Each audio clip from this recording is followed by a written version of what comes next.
I can speak anything. When you Congress people and your leaders, higher level leaders can speak anything about Narendra Modi ji and Draupadi Murmu ji without any respect, you don't have the right to come here and talk about respect, okay? If you want to take the respect, pehle to seeko, dene ke seeko. Kuchandi. Let me answer. Yeah, I'm not targeting individual, నాకు సంబంధం లేదు. తను చెప్పిన points కి we have answers. Because if they have to target the country. Mic is yours. Now the mic is yours. Mic is in your hand. మీ చేతిలోనే ఉంది. మిమ్మల్ని ఆపడం లేవు లేరిగా. వీళ్ళు ఇన్ని సంవత్సరాలలో చూడని అభివృద్ధి 10 సంవత్సరాల్లో మేము చేసి చూపించామని అంటే దానికి వాళ్ళకి ఆన్సర్ దొరకదు. మళ్ళీ వాళ్ళు రామ మందిరం దగ్గరికి వెళ్తారు, మళ్ళీ బీజేపీ మీద మతం అని ముద్ర వేయడానికి ప్రయత్నం చేస్తారు, అంటే మైనారిటీ అపీస్మెంట్ పాలిటిక్స్ గురించి మాట్లాడతారు. ఇవన్నీ చేసేది కాంగ్రెస్ గవర్నమెంటే. వీళ్ళ గురించి వీళ్ళు మాట్లాడతారు ఏమంటే, ఈ అన్న చెప్తారు he's representing the entire bunch of people కాబట్టి నేను ఆన్సర్ చేయాలనుకుంటున్నా. డెమోక్రసీ గురించి వీళ్ళు మాట్లాడతారు. ఎవరైతే ఎమర్జెన్సీని ప్రకటించి ఒక సామాన్య పౌరుడి యొక్క హక్కుల్ని కూడా తీసేసుకొని, ద బేసిక్ ఫండమెంటల్ రైట్స్ కూడా సిటిజన్స్ దగ్గర నుంచి పీకేసుకొని లాగేసుకొని తన కుర్చీని కాపాడుకున్న ఇందిరాగాంధీ వీళ్ళ పార్టీకి చెందిన ఆమెనే. వీళ్ళకి అసలు డెమోక్రసీ గురించి మాట్లాడడానికి హక్కులు ఏమైనా ఉన్నాయా? అండ్ ఈ తెలంగాణ బిడ్డగా నేను మాట్లాడుతున్నా, నేను ప్రశ్నిస్తున్నా.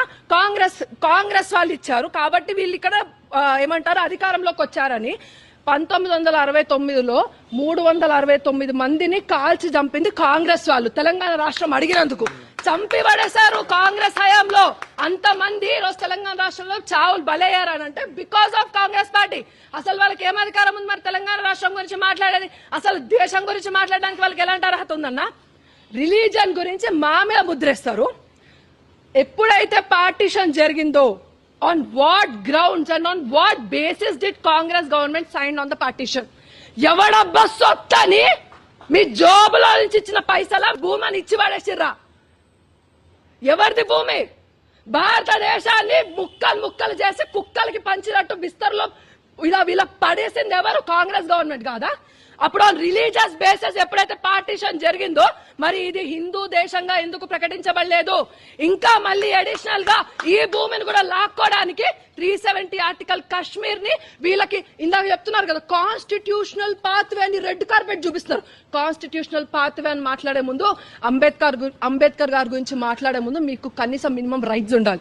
ఆయనను ఓడించడానికి ఆయన కాన్స్టిట్యూషనల్ బేస్ లో ఇప్పుడు నించొని ఎంపీ టికెట్లు, ఎమ్మెల్యే టికెట్లు, నేను కంటెస్ట్ చేసిన, నేను పోటీ చేసిన అని మాట్లాడుతున్నారు కదా. ఆయన రాసిన కాన్స్టిట్యూషన్ బేసిస్ అని మీరు మాట్లాడుతున్నప్పుడు అదే ఆయన నించున్నప్పుడు 3 సార్లు ఓడగొట్టడానికి ప్రయత్నం చేసింది కాంగ్రెస్ గవర్నమెంట్. అప్పుడేం మీకినారు మీరు మరే అన్నీ? అప్పుడు మరి అంబేద్కర్ గారు రాజ్యాంగాన్ని మీరు అంత రెస్పెక్ట్ చేయాలనుకుంటే ఇన్నిసార్లు ఎందుకు మీకు అనుగుణంగా మైనారిటీస్ కి అనుగుణంగా ఎందుకు రాజ్యాంగాన్ని అమెండ్ చేయాల్సిన అవసరం పడింది? ఫస్ట్ ఆర్టికల్ 1 లోనే చెప్తా ఇండియా దట్ ఈస్ భారత్ అని అంబేద్కర్ గారే రాశారు. మరి ఇప్పుడు ఇండియా పేరుని భారత్ గా మారుస్తామంటే దాన్ని కేవలం ఒక మత ఆధారంగా మాత్రమే ఎందుకు మాట్లాడారు? ఇప్పుడు కశ్మీర్ ని ఎందుకు 370 ఆర్టికల్ ని మళ్ళీ తీసుకొస్తానని రాహుల్ గాంధీ మాట్లాడుతున్నారు మేము అధికారంలోకి వచ్చిన తర్వాత. అన్న 370 ఆర్టికల్ ఉంటే నీ భూమి ఆడగాకపోతే ఈడ కొనుక్కో అన్న, ఎకరమేమన్నా 10 ఎకరాలు ఇప్పిస్తాం నీకు, అర్థమైందా? మేము చందాలు వేసుకొని ఇప్పిస్తాం. నువ్వు అంత దీన స్థితిలో ఉంటే మేమందరం చందాలు వేసుకొని ఇప్పిస్తాం. But 55% of the Kashmir land is now in the control of Pakistan. ఎవడొబ్బ సత్తని రాసి ఇచ్చారు? అది క్వశ్చన్ చేయండి ఫస్ట్.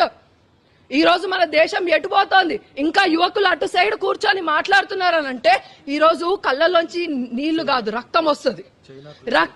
ఇప్పుడు డెమోక్రసీ గురించి మీకు మాట్లాడడానికి మినిమం రైట్స్ కూడా మీకు లేవు.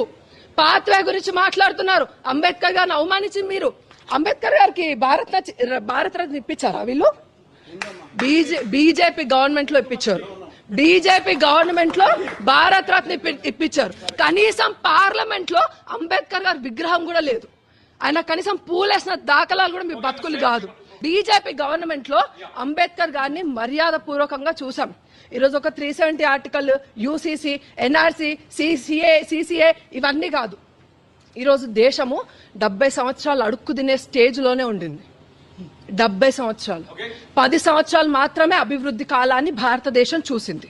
ఇది భారతీయ జనతా పార్టీ యొక్క గొప్పతనమే, ఇది నరేంద్ర మోదీ గారి యొక్క గొప్పతనమే, ఇది సంఘటిత శక్తి యొక్క గొప్పతనం మాత్రమే. అది మేమందరం మా అందరికీ గుర్తుంది. మా అందరికీ తెలుసు. శాంతి మంత్రాలు వీళ్ళు మనకు బోధించాల్సిన అవసరం లేదన్నా. మాకు శాంతిగా ఎప్పుడు ఉండాలో తెలుసు. ఖడ్గం పట్టుకొని ఛత్రపతి శివాజీ మహారాజ్ ఎప్పుడు అవ్వాలో కూడా మాకు తెలుసు.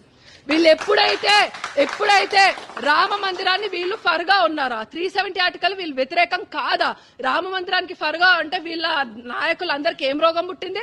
రామ మందిరానికి రావడానికి ప్రతిష్టాపన రోజు ఎట్ ద సేమ్ టైం కోర్టులో అసలు రాముడు అనేవాడే కల్పితం అనడానికి అడ్వకేట్స్ ని వ్యతిరేకంగా పెట్టింది కాంగ్రెస్ వాళ్ళు.